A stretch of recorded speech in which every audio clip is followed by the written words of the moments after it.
अरे हे कशाला. हा. बारामतीत आलेला आहात. बारामती बऱ्याच ठिकाणी तुम्ही भेटता आहात. काही ठिकाणी मेळाव्याला तुम्ही हजर राहता. काय साधारणपणे संकल्प आहे? 1 सप्टेंबरला आपण जो ओबीसींच्या आरक्षणाच्या बचावासाठी जो आपण आक्रोश मोर्चा घेऊन मुंबईला जाणार आहोत, त्या मोर्चाचं नियोजन करण्यासाठी आम्ही रोज या परिसरामधल्या आजूबाजूच्या जवळजवळ 10-12 तालुक्यांमध्ये दुपारपासून रात्री 12-1 वाजेपर्यंत घोंगडी बैठका आणि प्रत्येक गावामध्ये जाऊन लोकांना आव्हान करत आहोत, ओबीसींना आव्हान करत आहोत. आज बारामती, पिंपळी आणि परत संध्याकाळी निमगाव, केतकी, तालुका इंदापूर या गावामध्ये मोठी जाहीर सभा ठेवलेली आहे. आणि 1 सप्टेंबरला आपल्याला जास्तीत जास्त संख्येने कसं मुंबईकडे जाता येईल या दृष्टिकोनातून या नियोजनाच्या बैठका आहेत. सरकारला आपलं आरक्षण वाचलं पाहिजे. आपलं आरक्षण आज रोजी गेलेलं आहे आणि मग आरक्षण कसं गेलंय हे प्रत्यक्षात त्या समूहामध्ये, ओबीसीमध्ये, त्यांच्या गावागावामध्ये जाऊन मी समजावून सांगायचा आम्ही प्रयत्न करतोय आणि त्याचंच आजचं प्रयोजन आहे. ज्या पद्धतीने तुम्ही ओबीसी जनता पार्टीची स्थापना करण्याला सांगितलं, हे बघा, ओबीसी जनता पार्टीचे बघा, कुणाचा तरी मुख्यमंत्री व्हायचंय, कुणाला आमदार व्हायचंय, कुणाला खासदार व्हायचंय म्हणून पक्ष काढला जात नाही. ज्यावेळी समूहामध्ये व्याक्यूम असतो, ज्यावेळी व्यवस्थेमध्ये पोकळी निर्माण होते, त्यावेळी चळवळीमधून पक्ष जन्माला येतात. त्यामुळं आम्हाला चळवळ करू द्या, आम्हाला इश्यू बेस्ड काम करू द्या. आमच्या ओबीसीचं आरक्षण आज रोजी संपूर्णपणे गेलेलं आहे आणि आमच्या बाजूनं इथं कोणीही बोलायला तयार नाही. आमच्या बाजूनं या महाराष्ट्रामधला एकही विधानसभेचा सदस्य बोलायला तयार नाही. ज्यांना ज्यांना ओबीसीनी मतदान दिलं, ज्या ज्या लोकप्रतिनिधींना आजपर्यंत निवडून दिलं, त्या महाराष्ट्रामधला एकही मंत्री बोलायला तयार नाही, मुख्यमंत्री बोलायला तयार नाहीत. महाराष्ट्राचं कालचं पावसाळी अधिवेशन झालं, त्या पावसाळी अधिवेशनामध्ये एक लक्षवेधी या महाराष्ट्रामधल्या 288 आमदारांनी आणली नाही, वरिष्ठ सभागृहामधल्या आमदारांनी आणली नाही. तर मग आम्हाला आमच्या पक्षाचा विचार करावा लागेल. त्यामुळं आम्ही पहिल्यांदा ओबीसीच्या आरक्षणाचं संरक्षण कसं करता येईल यासाठी आम्ही चळवळ उभी केलेली आहे. आणि मग पुढे जाऊन ओबीसी जनता पार्टीची घोषणा होईलच आणि ते आम्ही जाहीर करू. लाखो लोकांच्या उपस्थितीमध्ये मुंबईसारख्या ठिकाणी, महाराष्ट्राच्या राजधानीमध्ये त्याची घोषणा करू. नक्की तुमचा ओबीसीच्या बाबतीमध्ये नक्की प्रश्न काय असला? हे बघा, ओबीसीचं आज रोजी 100% आरक्षण संपलेलं आहे आणि इथला प्रत्येक मंत्री, मुख्यमंत्री, उपमुख्यमंत्री असतील किंवा विरोधक असतील, यांचं सगळ्यांचं म्हणणं असं आहे की ओबीसी आरक्षणाला धक्का न लावता, ओबीसी आरक्षणाला धक्का न लावता मला मुख्यमंत्री महोदयांनी एकच सांगायचं की ओबीसी आरक्षणाला आज रोजी धक्का लागलाय का नाही लागलाय. त्याचं कारण असं, 22,20,577 कुणबी प्रमाणपत्र मराठा समाजाला वाटली गेलीत. 22,20,577 आणि आता उरली सुरलेली चॅलेंज झालेली प्रमाणपत्र त्यांना रेग्युलर करून घ्यायचे आहेत. म्हणून मनोज जरांगे 29 तारखेला उपोषणाला बसणार आहेत. अरे देऊन टाका ना मग ओबीसीचं आरक्षण. ओबीसीच्या बाजूनं एक माई चलाल बोलायला तयार नाही. ओबीसीचं आरक्षण कसं काय वाचू शकतं? वाचू शकतं म्हणजे जर मराठा समाजाला 10% एससीबीसीचं आरक्षण का दिलंय? थांबा ना 2 मिनिटं. एससीबीसीचं आरक्षण का दिलंय? स्पेशल कायदा करून. लेकराबाळाचा प्रश्न आहे ना, गोरगरिबाचा प्रश्न आहे ना, मग एससीबीसीचं महाराष्ट्र शासनानं स्पेशल कायदा करून का आरक्षण दिलंय? बरं, ह्याच्या पलीकडे जाऊन देशभरामध्ये प्रत्येक राज्यामध्ये हा प्रश्न निर्माण झाला होता. गुर्जरांच्या बाबतीत झाला, जाटांच्या बाबतीत झाला, त्याचबरोबर पाटीदारांच्या बाबतीत झाला. अरे देशाच्या संसदेनं 103वी घटना दुरुस्ती केली आणि इकॉनॉमिकल विकर सेक्शन आरक्षण आणलं. ते का नको आहे तुम्हाला? गोरगरिबांचा, लेकराबाळांचा प्रश्न आहे ना. मग तुम्हाला आर्थिक बेसवर घटना दुरुस्ती करून आरक्षण दिले, ते का नको आहे? आणि आम्हाला ओबीसी मधून पाहिजे. हा टास्क कशासाठी? कारण गावगाड्यातल्या ओबीसीचं जे नेतृत्व आहे, एखादा नगरसेवक, एखादा सभापती, एखादा जिल्हा परिषद अध्यक्ष, एखादा सभापती होतोय, हे यांना ओरबाडून घ्यायचं आहे.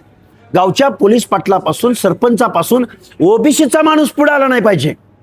अरे तुम्ही सगळीकडेच आहे ना, पण आरक्षणाच्या माध्यमातून एखादा गावगाड्यामधला ओबीसी, मायक्रो ओबीसी एखादा पुढे येत होता, त्याला संपवून टाकायचंय तुम्हाला.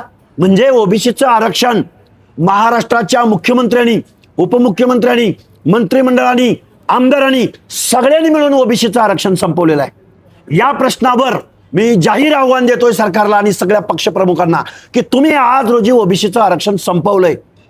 उदाहरणं पाहिजे असतील तर मी शेकड्यानं उदाहरणं तुमच्या परिसरातले मी देतो. सत्तेतले जे ओबीसी नेते ती शांत का बसतात? सत्तेतल्या ओबीसींना आमच्या हार्दिक शुभेच्छा. तुम्ही जर ओबीसीच्या प्रश्नावर बोलणार नसाल तर ओबीसी याचा तुम्हाला सवाल विचारेल. सर, महत्वाचं आता आपल्या देशाची राष्ट्रीय जनगणना चालू होणार आहे आणि जातीय निहाय जनगणना चालू होणार होती, पण त्याच्यामध्ये फक्त अनुसूचित जाती आणि अनुसूचित जमातीचाच कॉलम परिपत्रकाप्रमाणे निघला. महत्वाचा प्रश्न जी ओबीसीचं बजेट जी तयार होणार होतं, लोक ओबीसीचा ते माहितीये ना मला. अहो, ऐका की जात- ऐका की सर, ऐका ओबीसी जर नसेल, ओबीसी तिथं जर जागृतच राहणार नसेल तर ओबीसीच्या समस्या मूळ कशावर आहे? जातीय निहाय जनगणनेवर आहे आणि तुम्ही त्याच्यावरच अजून बोलायला तयार नाही.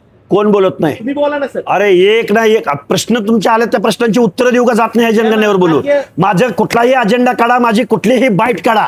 कास्ट वाईज सेन्सस साठी आम्ही आग्रह धरला. 22 सभा घेतलेत. तुमचं आज्ञा नाही, अजिबात नाही. थांबा ना, लक्ष्मण हाके बोलतोय ना. लक्ष्मण हाके बोलला नाही म्हणून काय सांगताय तुम्ही? अरे मी किती बाईट काढून देऊ आता? एक मिनिट, अरे एक मिनिट, थांबा ना. तुम्ही बोलताय, उत्तर देताय, तुम्हीच बोलताय, तुम्हीच उत्तर देताय, बोलताय म्हणजे आता काय बोलायचं? तुम्हीच उत्तर देताय. अरे जातनिहाय जनगणना जोपर्यंत कास्ट वाईज सेन्सस आहे ना, ही 1948चा सेन्सस ऍक्ट मध्ये घटना दुरुस्ती होणार नाही तोपर्यंत कास्ट वाईज सेन्सस होणार नाही. बिहारमध्ये झाली सर. अरे काय जरा थांबा ना. कुणी सांगितलं तुम्हाला? तुमचं ज्ञान काय झालं? आता आम्ही काय करायचं? कुठं झाली बिहारमध्ये कास्ट वाईज सेन्सस? अरे कास्ट वाईज बोलायला अधिकार नाही तर मी आयोगावर काम केलं. अरे काय माणूस आहे हा? अरे कास्ट वाईज सेन्सस होऊ शकत नाही देशात. 1948चा सेन्सस ऍक्ट आहे. बिहारमध्ये जो झाला तो सोशो इकॉनॉमिकल सर्वे झाला. छत्तीसगडमध्ये झाला तो सोशो इकॉनॉमिकल सर्वे झाला. या देशाचं संविधान असं सांगतं, 1948चा सेन्सस ऍक्ट असं सांगतो की इथं कास्ट वाईज सेन्सस होणार नाही. आजपर्यंत इथल्या देशाच्या अनेक सरकार आली गेली, सगळ्यांनी ओबीसींची जातनिहाय जनगणने करण्याच्या घोषणा केल्या, आश्वासनं दिली, परंतु कास्ट वाईज सेन्सस या देशामध्ये केला नाही कोणी. हा आमचा ओबीसींच्या संघटनांचा पहिल्या दिवसापासून ही मागणी आहे. मागच्या महिन्यामध्ये या महाराष्ट्रामध्ये 22 सभा लक्ष्मण हाकेंनी घेतलेत की जातनिहाय जनगणना झाली पाहिजे म्हणून. जेवढ्या माझ्या सभा झालेत त्या सभांचा आमचा सगळ्या प्रश्नापैकी पहिला प्रश्न आहे की जातनिहाय जनगणना झाली पाहिजे. माझा एकही बाईट अशी दाखवा, एकही सभा अशी दाखवा. माझा मोबाईल आहे, ही इलेक्ट्रॉनिक मीडिया तर खोटं बोलणार नाही की लक्ष्मण हाकेंनी 100हून जास्त वेळा जातनिहाय जनगणना झाली पाहिजे म्हणून आव्हान या सरकारला दिलेलं आहे. या महाराष्ट्राची ओबीसीची सब कमिटी त्यांच्या मार्फत जातनिहाय जनगणना झाली पाहिजे यासाठी माझा पहिली मागणी आमची जातनिहाय जनगणनेची आहे. कोणी आरोप करते त्यांना माझ्या शुभेच्छा आहेत. पण आज रोजी जातनिहाय जनगणना तर देशात होणार नाही, पण आज रोजी महाराष्ट्रातलं आरक्षण होणार नाही. याचं कारण असं, 1948चा सेन्सस ऍक्ट जातनिहाय जनगणना करायला अलाउच करत नाही. हे पुढारी सगळे बोलतायत, ते खोटं बोलतायत. महाराष्ट्रातल्या ओबीसी जनतेच्या तोंडाला पानं पुसतायत. राज्य मागासवर्ग आयोगावर मी रात्रंदिवस काम केलंय, अभ्यास केलाय. आभाळ्यातलं बोलणारा लक्ष्मण हाके नाही. जोपर्यंत 1948च्या सेन्सस ऍक्टमध्ये घटना दुरुस्ती होणार नाही, या देशाच्या संसदेमध्ये विचार होणार नाही, तोपर्यंत जे पुढारी तुम्हाला जातनिहाय जनगणनेचं आश्वासन देत आहेत ते या देशातल्या ओबीसीना फसवत आहेत. त्यासाठी आमची मागणी आहेच ना. त्यामध्ये महाराष्ट्रातलं ओबीसीचं आरक्षण वाचलं पाहिजे. आता राहिला प्रश्न जातनिहाय जनगणना का आणि कशासाठी. माझ्या ओबीसी बांधवांना हात जोडून विनंती आहे, जोपर्यंत तुमची जातनिहाय कास्ट वाईज सेन्सस होणार नाही तोपर्यंत महाराष्ट्रातलं बजेट तुम्हाला मिळणार नाही. आजपर्यंत या फुले शाहू आंबेडकरांच्या महाराष्ट्रामध्ये 100% बजेटपैकी 7 लाख करोड रुपयांपैकी अर्ध्याहून जास्त लोकसंख्या असलेल्या ओबीसीला 0.6% बजेट यावर्षी आहे. किती टक्के बजेट? 0.6%. म्हणजे 1% बजेट सुद्धा या महाराष्ट्रातल्या ओबीसी विजयंतीला आजपर्यंतच्या सरकारमध्ये, आजपर्यंतच्या बजेटमध्ये महाराष्ट्रामध्ये मिळालेलं नाही.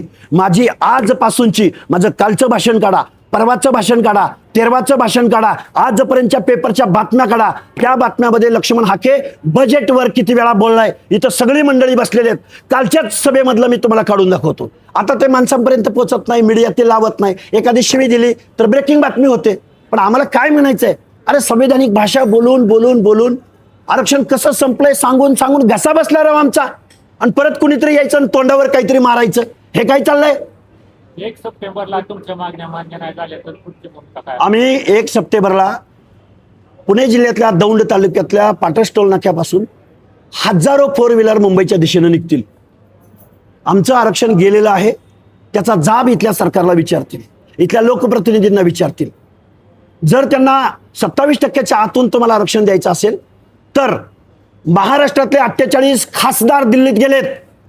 त्या 48 खासदारांना माझा सवाल आहे की तुम्ही इकॉनॉमिकल विकर सेक्शनचं जे आरक्षण दिलं, घटना दुरुस्ती करून दिलं, 103वी घटना दुरुस्ती करून दिलं, त्याचा उद्देश फक्त तुम्ही या महाराष्ट्रातल्या या आंदोलकांना समजावून सांगा. नाहीतर EWS रद्द करा, SABC रद्द करा, आणि हे जे 27%चा स्पॅन आहे तो घटना दुरुस्ती करून पुढे घेऊन जावा आणि त्याच्यात रकाना करा आणि त्यांना काय द्यायचं ते द्या. पण या 27% आरक्षणामधील सामाजिक दृष्ट्या मागासाच्या आरक्षणामध्ये तुम्ही हे आरक्षण, या आरक्षणामध्ये जर आमचा मोठा बंधू, शासनकर्ती जमात असलेला बंधू जर या मागासांच्या आरक्षणामध्ये आला तर त्याच्या स्पर्धेमध्ये हा गावगाड्यातल्या भटक्या विमुक्त जाती जमाती, बलुते आलुते आणि सामाजिक दृष्ट्या मागास लोक यामध्ये टिकणार नाहीत. या अर्थानं आम्ही असं म्हणतोय की हे ओबीसीचं आरक्षण आज रोजी संपलेलं आहे. कुणबी नसताना सुद्धा एवढे 22 लाख दाखले दिले. हे बघा, महाराष्ट्रामध्ये 2017 पासून आजपर्यंत 22,20,577 कुणब्यांचे दाखले वाटले गेलेले आहेत. आता तुम्हाला पश्चिम महाराष्ट्रातले काही उदाहरणं सांगतो. साताऱ्याचं जिल्हा परिषद अध्यक्षपद, तिथल्या अध्यक्षा निवडून आल्या ओपनच्या जागेवर, 11:30 वाजता दाखला काढला आणि 1:30 वाजता ओबीसीच्या जागेवर जिल्हा परिषद अध्यक्षा झाल्या. फलटण पंचायत समितीच्या सभापती शिवांजली भोसले या ओबीसीच्या जागेवर सभापती झाल्या. दौंडच्या नगराध्यक्ष दुर्गादेवी जगदाळे, ज्यांचं नेपाळच्या राजघराण्याशी ब्लड रिलेशन आहे, ज्यांचं बडोद्याच्या गायकवाड घराण्याशी नातेसंबंध आहेत, त्यांच्यावरती कोणता सामाजिक दुजाभाव झाला असेल, सोशल डिस्क्रिमिनेशन झाला असेल, या परिसरामधल्या कुठल्या जातीनं त्यांच्यावरती असा सामाजिक भेदभाव केला असेल की ज्यांना ओबीसीचा दाखला काढावा लागला आणि ओबीसीचं आरक्षण खावं लागलं त्यांना. हे भयानक आहे, वास्तव आहे. आणि मग पुण्याच्या बाजूला फुरसंगी नावाची एक उरळी देवाची फुरसंगी नावाची नगर परिषद अस्तित्वात आली. तिथं ओबीसीला 9 जागा राखीव होत्या. 9च्या 9 जागा मराठा कुणबीने घेतल्या.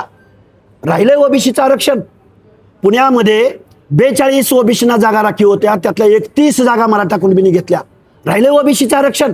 पिंपरी चिंचवडचे महापौर, कोल्हापूरच्या महापौर रुपाली निकम, प्रमाणपत्र तर राज्य सरकारने दिले. मग तेच सांगतो ना, बेकायदा आहेत ते. मराठा समाजाला कुणबी, हे बघा, मराठा समाजाला कुणबी सर्टिफिकेट देणं किंवा मराठा समाजाला कुणबी मानणं म्हणजे सामाजिक मूर्खपणा होय.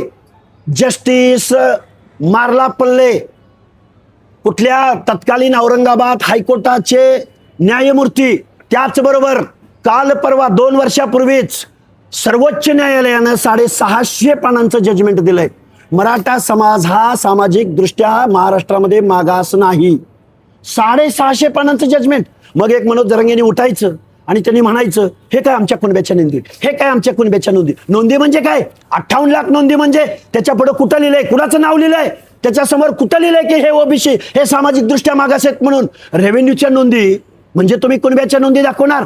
आणि मग मला सांगा, मग कुणब्याच्या नोंदी, फार्मरच्या नोंदी ब्राह्मणांच्या पण आहेत, जैनांच्या पण आहेत. मग त्यांना पण ओबीसीचं आरक्षण द्यायचं का त्यांच्या नोंदीवरून?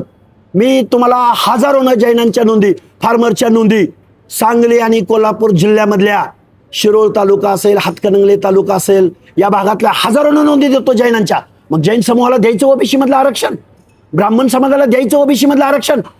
संविधानिक पेच आहे हा, पेच. एवढं करूनही ओबीसीवर अन्याय होतो असं होऊनही सरकार मनोज जरांगेचे लाड पुरवत असं प्रश्नच नाही. ज्यानं झोंड दाखवली, ज्यानं शिव्या दिल्या, काय म्हणला तो प्रसाद लाड, लक्ष्मण हाकेच्या मागे 4-5 माणसं असत नाहीत. पण मनोज जरांगेने आवाज दिला की 5-50 हजार माणसं गोळा होतात. मग 5-50 हजाराची झुंड तुम्ही गोळा केली म्हणजे गावगाड्यातल्या जो मोर्चा काढू शकत नाही, जो बोलू शकत नाही, जो आंदोलन खडं करू शकत नाही, त्या कुंभाराचं, सुताराचं, लोहाराचं, बेरडाचं तुम्ही आरक्षण काढून घेणार. संविधान अलाव करत नाही.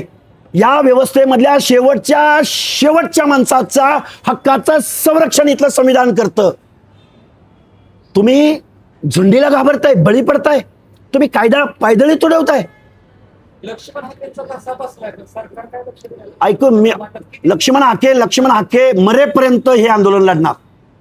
मी कालच्या दिवसामध्ये माझ्या 8 सभा झालेत. परवादिच्या दिवसामध्ये बबनराव तायवाडे तर असं म्हणतात, लक्ष्मण हाके काय म्हणतात ते आमच्याकडे लक्ष नाही, सरकार काय करते याच्याकडे आमचं लक्ष आहे. तुमच्या मग आता त्या बबनराव तायवडे असतील किंवा परिणय फुके असतील, त्यांना माझं सांगणं आहे, तुम्ही माझ्या समोर चर्चेला या आणि गावगाड्यातल्या सामाजिक भेदभाव झालेल्या शेकडो वर्ष ज्यांनी गावगाड्यामध्ये जातीवर्ण इथल्या व्यवस्थेकडून अवहेलना सहन केली त्या माणसांना माणुसकीचं जीवन प्राप्त व्हावं म्हणून महामानव डॉक्टर बाबासाहेब आंबेडकरांनी 340व्या कलमामध्ये प्रतिनिधित्वासाठी आरक्षण दिलंय. हे आरक्षण राहिलंय का गेलंय उदाहरणासहित मी त्यांच्याबरोबर चर्चेला तयार आहे. त्या तायवाडेनी आणि परिणय फुकनी तायवाड्याच्या मागं गावगड्यातला बलुता लुता भटके विमुक्त जाती जमाती कोण आहेत तेवढं मला तायवाड्यानं सांगावं. तू कुणाची भाषा बोलतोय आणि कुणासाठी बोलतोय? तू सकाळी एक बोलायचं, दुपारी एक बोलायचं, संध्याकाळी एक बोलायचं. अरे कुणासाठी बोलतात तेच त्यांनी येऊन पुढे सांगावं. आम्हाला वाटतंय की ओबीसीचं आरक्षण संपलंय. हा तायवाडे कुणासाठी बोलतात ते कळेल लवकरच. या मोर्चाला कोणत्या राजकीय पक्षाने पाठिंबा दिला? आम्हाला ओबीसीनी पाठिंबा दिलाय, भटके विमुक्त जाती जमातींनी पाठिंबा दिलाय. भटके आणि ओबीसी एकत्र येतील आणि या सरकारला प्रश्न विचारतील, जाब विचारतील. तुम्ही म्हणताय ओबीसीने ह्या सगळ्या गोष्टीला पाठिंबा दिलाय, हजारोच्या संख्येने गाड्या मुंबईकडे जाणार आहेत. जर आत्ताच्या बैठका जर आपण पाहिल्या त्याच्यामध्ये 2-3 जातीच्या बैठकांमध्ये सहभागी ओबीसी मध्ये होताना दिसत आहेत. हजारोच्या संख्येनं लक्ष्मण हाके गाड्या घेऊन कसे जातात ते काय तुम्हाला दिसेल ना 1 तारखेला. हे बघा, तुम्ही प्रसाद लाड जसं म्हणतात तसं तुम्ही म्हणत असाल तर तो तुमचा प्रश्न आहे. ओबीसी मध्ये 376 जाती. हो. त्यातल्या हे बघा, विषय असा आहे, ओबीसी मध्ये पण काही मेजर पॉकेट्स असणाऱ्या जाती आहेत आणि मायक्रो जाती आहेत. आता मायक्रो जाती ह्या व्यवसायावर आधारित त्यांच्या जातीची रचना आहे. एखाद्या नाभिकाने जर मोर्चा काढायचा म्हटलं आणि त्याचं प्रमुख म्हणून काम करायचं म्हटलं तर त्याचा व्यवसाय अडचणीत येणार आहे, तो जगूच शकणार नाही. कारण ओबीसीच्या जातींचा अजून पोटाचाच प्रश्न सुटला नाही. ते राजनीती कधी करतील आणि प्रतिनिधित्व कधी करतील म्हणून तर त्यांना रिझर्वेशन दिलंय ना. प्रश्न उरला असा की मेजर पॉकेट्स करून राहणाऱ्या जातींचा, ज्यामध्ये माळी आहेत, ज्यामध्ये धनगर आहेत, ज्यामध्ये बंजारा आहेत, ज्यामध्ये वंजारी आहेत, ज्यामध्ये तेली आहेत, या जातींनी त्यांना त्यांच्या लोकसंख्येमुळं ॲटलिस्ट झडपीमध्ये प्रतिनिधित्व मिळाले, पंचायतीमध्ये प्रतिनिधित्व मिळाले, ग्रामपंचायतीमध्ये प्रतिनिधित्व मिळाले. मग त्या लिडरशिप करत असतील, त्यात अडचणीचं काय, वावगं काय? अहो 300-350 जाती आहेत. प्रत्येक जातीला झडपी मेंबर नाही होता येणार, प्रत्येक जातीला कलेक्टर नाही होता येणार. ॲटलिस्ट त्या समूहाचं प्रतिनिधित्व या निर्णय प्रक्रियेमध्ये आलं पाहिजे असं संविधान सांगतं. जेव्हा बारामतीच्या पोटनिवडणूक होत्या तुम्ही महागार का घेतली आणि ह्याचा अरे काय विषयांतर करताय? चला पुढचा प्रश्न विचारा. किती वेळा उत्तर दिलंय पत्रकार बांधवांनो तुम्हाला या प्रश्नाचं? ओबीसी समाजाने लक्ष्मण हाकेच्या पाठीमध्ये काय यावं? कारण की लोक असे म्हणतात की लक्ष्मण हाके सरकारचीच बाजू मांडतात, सरकारच्या बाजूने असतात. आता काय मी सरकारची बाजू मांडली यामध्ये? अक्षर आहे पण जी मागच्या बैठकीत- काय वाटतं तुम्हाला सरकारची बाजू? सरकारची बाजूने सरकारवर तुम्ही अलिगेशनच केलं नाही. मग कुणावर केलं मी अलिगेशन? काय allegation केलं? जनगणनेचं काम ओबीसी आहे. तुमच्या पाठीमध्ये काय यावं? ओबीसीने ओबीसीचं आरक्षण संपलंय म्हणून यावं. कुणी चष्मा घालून काळा इथं आला असेल तर त्यांना माझ्या शुभेच्छा. मुख्यमंत्र्याचा GR महात्मा फुलेंच्या पुतळ्यासमोर जाऊन फाडून टाकणारा लक्ष्मण हाके आहे. आत्ताही म्हणतोय की महाराष्ट्राचे मुख्यमंत्री देवेंद्र फडणवीस साहेब, तुमचा ओबीसी DNA नाही, तुम्ही ओबीसीचं आरक्षण बुडवलंय. आता काय आत्महत्या करू काय तुमच्या समोर? जीव देऊ? काय बोलताय तुम्ही? कुठले चष्मे घालून आलाय तुम्ही? काय केलं पाहिजे? सरकारच्या विरोधात बोलत नाही, बोलतोय कोणाच्या विरोधामध्ये? शरद पवारांच्या विरोधामध्ये बोलू? सत्य दैत्य काहीतरी लावलंय राव. ज्या दिवशी 2 सप्टेंबरचा GR निघाला त्या दिवशी मी फुलेवाड्यामध्ये जाऊन महात्मा ज्योतिबा फुले सावित्रीमाईंच्या प्रतिमेसमोर जाऊन GR फाडणारा लक्ष्मण हाके, तुम्हीच ब्रेकिंग बातमी केली. अभ्यास वाढवा जरा थोडा. तुमच्याच चॅनलने सगळीकडे दाखवलंय. काय करावं या मुख्यमंत्र्यांच्या बाबतीमध्ये? लक्ष्मण हाके ओबीसीला कसं पटवून देणार की लक्ष्मण हाकेंना हे मी पटवून देतोय, ओबीसीना पटलेलं आहे. 1 सप्टेंबरला ओबीसी येतील आणि जर नाही आले तर लक्ष्मण हाके सामाजिक चळवळ, राजकारण सगळं बंद करेल आणि घरात बसेल. ओबीसी अजून जागृत नाही. अरे ओबीसी जागृत असता, ओबीसीला कळलं असतं ह्यांची काय माय व्याली ओबीसीचं आरक्षण संपवायला. एक आमदार माईका लाल बोलत नाही. सुप्रिया सुळे देशामध्ये पोपट्यासारखं मिठू मिठू मिठू मिठू बोलतात. त्या सुप्रिया सुळेंनी मनोजदादा जरांगेंना किंवा मराठा समाजाच्या संघटनांना सांगितलं पाहिजे की इकॉनॉमिकल विकर सेक्शनचा उद्देश तरी समजावून सांगा. घटना दुरुस्ती केली, तिथं तुम्ही चर्चा केली, त्याचा उद्देश तरी सांगा. ज्या लोकांना आरक्षण देता आलं नाही त्या लोकांसाठी इकॉनॉमिकल विकर सेक्शन आहे. आमची पोरं गरीब झाली, आमची पोरं गरीब झाली, आमची लेकरं बाळं रस्त्यावर आली. त्या लेकरा बाळासाठी घटना दुरुस्ती करून इकॉनॉमिकल विकर सेक्शन का दिलं संविधानानं? ते का नकोय तुम्हाला? एससीबीसी एकनाथराव शिंदे मुख्यमंत्री होते, देवेंद्र फडणवीस उपमुख्यमंत्री होते, अजितदादा पवार उपमुख्यमंत्री होते. तुम्ही कायदा केला 10% एससीबीसीचा. ते का नकोय तुम्हाला? तिथला कट ऑफ कमी आहे. ईडब्ल्यूएसचा ओबीसी पेक्षा मेरिटचा कट ऑफ कमी आहे. ते का नकोय? कारण गावगड्यातला ओबीसी एखादा नेता तयार व्हायला लागलाय, त्याला मातीत गाडण्यासाठी मनोज जरांगेला ओबीसी मधलं आरक्षण पाहिजे. त्यांना शिक्षण नोकऱ्याचं अक्कल थोडी जरी असते, कुठल्याही इंजिनिअरिंग कॉलेजचा कट ऑफ काढा, कुठल्याही नोकरीच्या एंट्री पॉईंटचा कट ऑफ काढा, त्या कट ऑफमध्ये ओबीसी पेक्षा कमी मेरिट लिस्ट ही ईडब्ल्यूएसची आहे आणि एससीबीसीची आहे. तरी सुद्धा तिथून त्यांना नको आहे. त्यांना ओबीसी मधून पाहिजे. कारण गावगाड्यातल्या पोलीस पाटलापासून सरपंचापासून ओबीसीची माणसं मातीत गाडण्याचं काम आहे. आता मग एवढं जर ओबीसीच्या लोकांना कळत नसेल तर ओबीसीच्या लोकांना सुद्धा माझा साष्टांग नमस्कार. तुम्हाला असं वाटतंय का की मराठा आरक्षणाचा आणि ओबीसीचा आरक्षणाचा वाद पेटलेला आहे, परंतु याच्यावरती राज्य सरकार कुठेतरी स्वतःची पोळी बाजून घेते? राज्य सरकार पोलीस सोडावं. राज्य सरकारनं घटना पायदळी तुडवली. राज्य सरकारनं 300 350 जातींच्या हक्क अधिकाराचं संरक्षण केलं नाही. मी आता तुम्हाला उदाहरणं सांगितली. त्या सातारा जिल्हा परिषदेच्या अध्यक्षपदी ज्या आमदाराच्या पत्नी शिंदे बसल्या किंवा दौंडमधल्या नगराध्यक्षपदी दुर्गादेवी जगदाळे बसल्या, त्यांच्या स्पर्धेमध्ये एक नाभिक समाजाचा मुलगा, नाभिक समाजाची व्यक्ती तिथं उभी होती.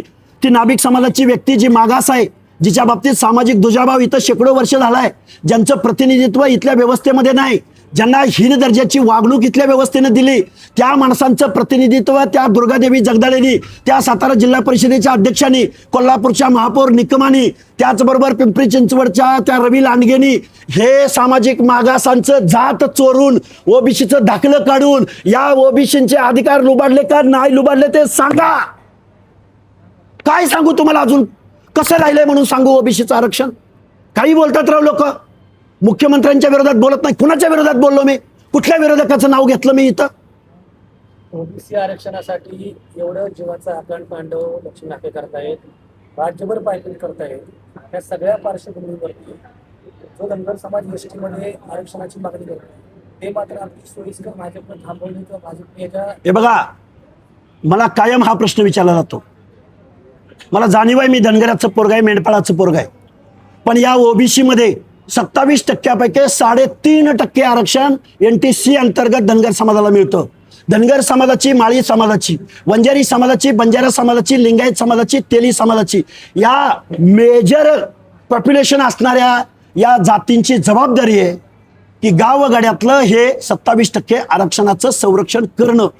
आणि ती जबाबदारी एक राज्य मागासवर्ग आयोगाचा माजी सदस्य म्हणून, संविधानाचा, सामाजिक न्यायाचा थोडाफार अभ्यास आहे म्हणून आतडे तुटोस्तवर महाराष्ट्राला समजावून सांगतोय.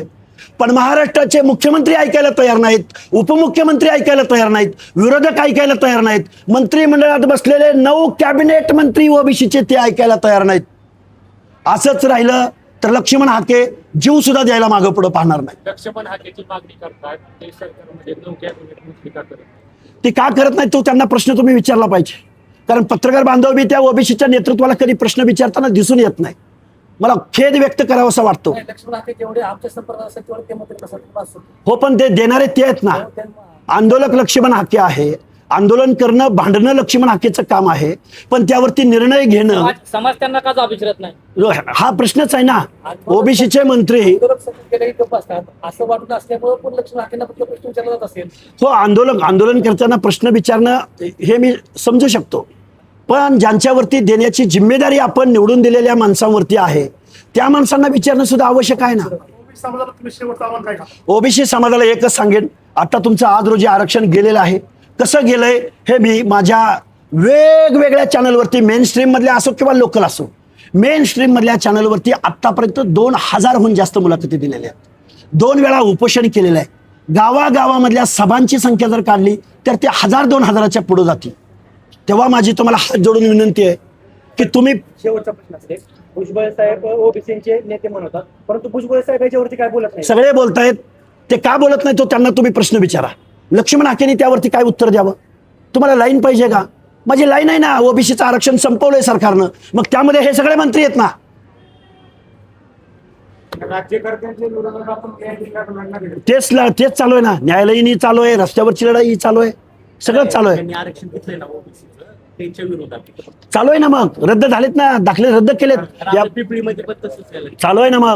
मग तुम्हाला एक सांगतो, माझी सगळी भाषणं काढायची, सगळी भाषणं माझी काढायची. त्यात जर मी जात न्याय जनगणनेवर बोललो नसेल तर मी आज इथं तुमच्या सगळ्या मीडिया समोर माफी मागून मी माझं आंदोलन सगळं थांबवेल. ओबीसीची लोकसंख्या आता आपण बघितलं तर 12 कोटीच्या आसपास, बघितलं तर आपण 8 कोटीच्या आसपास धरू. ओबीसी धरायचं नाही, मोजली नाही कोणी. जनगणना झाली नाही म्हणलं, जाती नाही म्हणलं, आपण धरूच फक्त धरू, अंदाज धरू. ऐका की सर, तर मला काय म्हणायचंय, ओबीसी एखाद्या गोष्टीला जर सत्तेवर गेला तर तो आपल्या जातीसाठी लढायचं विसरतो का? अहो, पक्षाचे मालक वेगळे आहेत. आम्हाला एक म्हणजे अहो तुम्ही उत्तर देताय का? प्रश्न विचारलं झालं की माझं ऐका ना. बोला की सर. डिबेट करायला लागलोय का आपण?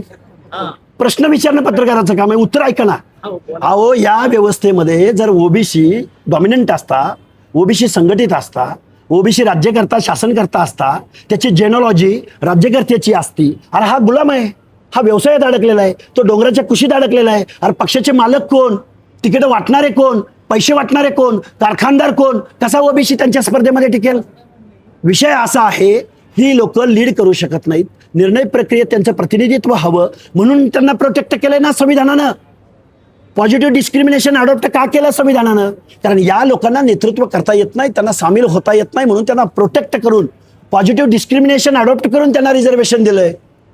सुप्रियाताई, बोलावं कधीतरी तुम्ही. सरकारनं लक्षच नाही दिलं आणि तुम्ही मुंबईत गेला तर तुम्ही उपोषणाचा किंवा इतर कुठल्या गोष्टीचा अवलंब करत आहात. हे बघा, 1 सप्टेंबरला पुणे जिल्ह्यामधल्या दौंडमध्ये, तिथून जो ओबीसी मुंबईकडे निघेल पाटसमध्ये, हे महाराष्ट्रातलं आंदोलन नसेल, देशभरातलं नव्हे, जगभरातलं सर्वात मोठं आंदोलन असेल.